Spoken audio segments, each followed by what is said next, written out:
Hello guys, happy Thiruvonam guys. അങ്ങനെ നമ്മൾ കുട്ടുവിനെ വിളിക്കാൻ വേണ്ടി പോവുകയാണ്. അവന്റെ വീടിന്റെ അവിടെ എത്താറേ, അവൻ ഇറങ്ങി നടന്നുകൊണ്ടിരിക്കണം തോന്നി. എവിടെയാണ് ഇത്? എന്റെ ഷർട്ടിന്റെ കളർ യഥാർത്ഥത്തിൽ ഇതായിരുന്നു. നമ്മൾ ആദ്യം നമ്മളിങ്ങനെ ഒരു ഷർട്ടിനെ എടുത്തു. ഞാൻ എടുത്ത് നമ്മളൊരു ഷർട്ട് എടുത്ത് ഞാൻ എടുത്ത് ഇവരെല്ലാം സെലക്ട് ചെയ്ത് സുധീഷിനെ കൊണ്ട് നമ്മൾ ഇങ്ങനെ സെലക്ട് ചെയ്ത് ഇത് രണ്ടും വെച്ചിട്ട് നമ്മൾ കമ്പയർ ചെയ്തിട്ട് അവൻ്റെ അടുത്ത് ഇത് എടുക്കാൻ പറഞ്ഞു. അങ്ങനെ കയറണ്ട. അങ്ങനെ നമ്മുടെ കുട്ടുവിനെ വഴിയിൽ നിന്ന് കിട്ടി. വീട്ടിൽ നിന്ന് വിളിച്ചോണ്ട് നേരത്തെ ഇറങ്ങി നടക്കണത്. ഇപ്പൊ അവന്റെ വീടിന്റെ മുറ്റത്താണ് നിൽക്കുന്നത്. കേട്ടോ, അങ്ങനെ നമ്മൾ അമ്പലത്തിലേക്ക് പൊയ്ക്കൊണ്ടിരിക്കുകയാണ്. വണ്ടി കയറി എല്ലാരെയും ഓരോരുത്തരും നുള്ളിപ്പറക്കി അവിടെ നിന്ന് ഇവിടുന്നൊക്കെ എടുത്തോണ്ട് വന്ന് നമ്മളെ സ്പൾബർ നമ്മളെ സുരക്ഷിതമായിട്ട് കൊണ്ടുപോകും. പിന്നെ നമ്മളെ ഷർട്ട് എടുത്ത സ്റ്റോറി ഇത് അവന് സെലക്ട് ചെയ്ത് നമ്മൾ ഒരുവിധം മാറ്റി വെച്ചതാണ്. അപ്പം ഞാനും എടുത്തൊരു ഷർട്ടില് ചെറിയൊരു നമ്മളൊരു ബഡ്ജറ്റ് ഒരുപാടങ്ങ് കൂടിപ്പോയി. 1200 കൂടിപ്പോയി. അപ്പോഴത്തേക്ക് നമ്മൾ അതിന് മാക്സിമം കട്ട് ചെയ്തിട്ട് ഈ ഷെയ്ഡ് എന്റെ സെയിം ഉള്ളത് കൊണ്ട് ഞാൻ ഇത് എടുക്കാന്ന് പറഞ്ഞ് സുധീഷെ കൊണ്ട് ഇത് എടുപ്പിച്ച്. സുധീഷിന് ചേരുന്നില്ല ഗൈസ്, എല്ലാരും ഒന്ന് കമന്റ് ചെയ്യണേ.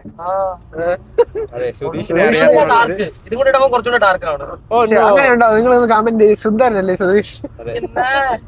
ഓണത്തെ കുറിച്ച് പറയും. സുധീഷ് സുന്ദരനല്ലേ? എല്ലാ ദിവസം പോലെ ഒരു ദിവസം എനിക്ക് വലിയ പ്രത്യേകിച്ച് തോന്നില്ല. സുധീഷ് ഇന്നലെ തൊട്ട് ഭയങ്കര ഡാർക്കാണ് ഗൈസ്. ഇന്നലെ തൊട്ട് എന്ത് പറ്റിയെന്ന് അറിഞ്ഞൂടാ.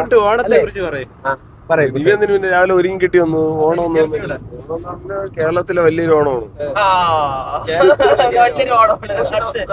പറയാൻ പറ്റില്ല. മലയാളികളെല്ലാം ഈ ഒരു ഹിന്ദിക്കാരനാണ് ഹാപ്പി ഓണം നയിച്ചത്. ഞാൻ കാണിച്ചു തരാം. ഹാപ്പി ഓണം നയിച്ചത് അവര് മാത്രം.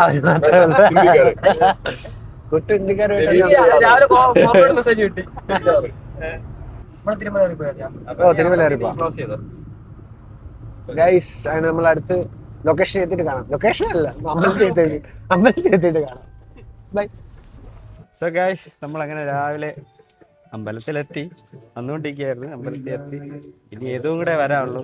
ബാക്കി എല്ലാവരും വന്നു. ഏതോ ഓൺ ദി വേ എന്ന് പറയുന്നു. അപ്പം നമുക്ക് തൊഴുതിട്ട് വരാം. ഗൈസ്, ഇങ്ങനെ ഒരു അമ്പലം ഉള്ളത് കുറച്ച് പേർക്കൊക്കെ അറിയാവുള്ളെന്ന് തോന്നുന്നു. ഈ സൈഡിലുള്ള ഇതിനകത്തുള്ള ഇവിടെ ഭയങ്കര തിരക്കുറവാണ്. എത്ര ആഘോഷമുള്ള ദിവസങ്ങളിലായാലും തിരക്കുറവാണ്. പിന്നെ ഏറ്റവും പഴയ അമ്പലം എന്തോ ആണ്. പത്മനാഭക്ഷേത്രത്തിന്റെ ഗോശാലയാണ്.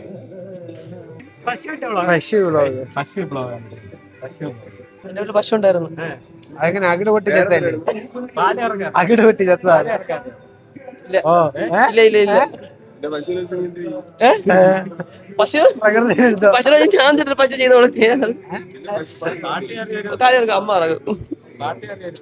അമ്മ പാല് ഇറങ്ങും.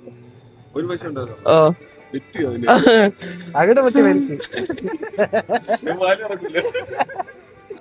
Happy Onam guys. ഇപ്പൊ എല്ലാവർക്കും ഹൃദയം നിറഞ്ഞ ഓണാശംസകൾ. ഓണത്തിനെ കുറിച്ച് പറ. ഓണത്തിനെ പറ്റി ഒരു 2 വാക്ക് പറ.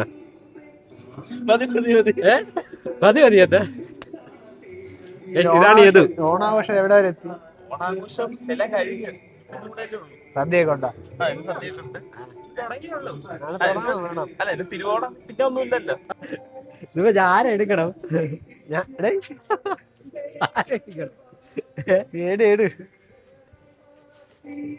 ഞാൻ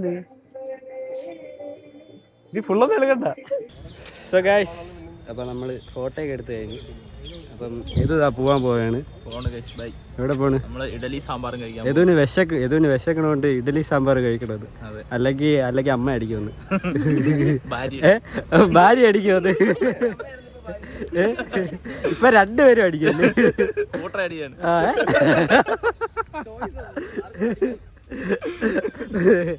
അയ്യോ അങ്ങനെയുണ്ട്. അപ്പം ഓണത്തിനെന്താ പായസം? ഓണത്തിന് ഇന്ന് പാലട പായസം. ഓ ഓക്കെ. അപ്പൊ ബൈ ഗൈസ്. അങ്ങനെ നമ്മൾ ഫോട്ടോ ഒക്കെ എടുത്തിട്ട് ഇനി ഫുഡ് കഴിക്കാൻ വേണ്ടി പോവാണ്. നല്ല വിശപ്പ്. മണി 10:15. വല്ല കാണുമല്ലോ. കടകളും കുറവായിരിക്കും. എന്നാലും നമ്മൾ കടയിൽ പോയിട്ട് വരാം. കഴിക്കാൻ വന്നു. വട ചായ വേണോ?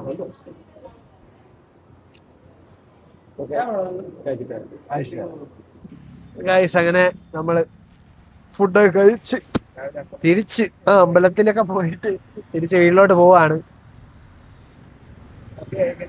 ഇനി വീട്ടിൽ പോയിട്ട് കുറച്ചുറങ്ങണം, പിന്നെ കഴിക്കാൻ സമയം പോയി സദ്യ കഴിക്കണം.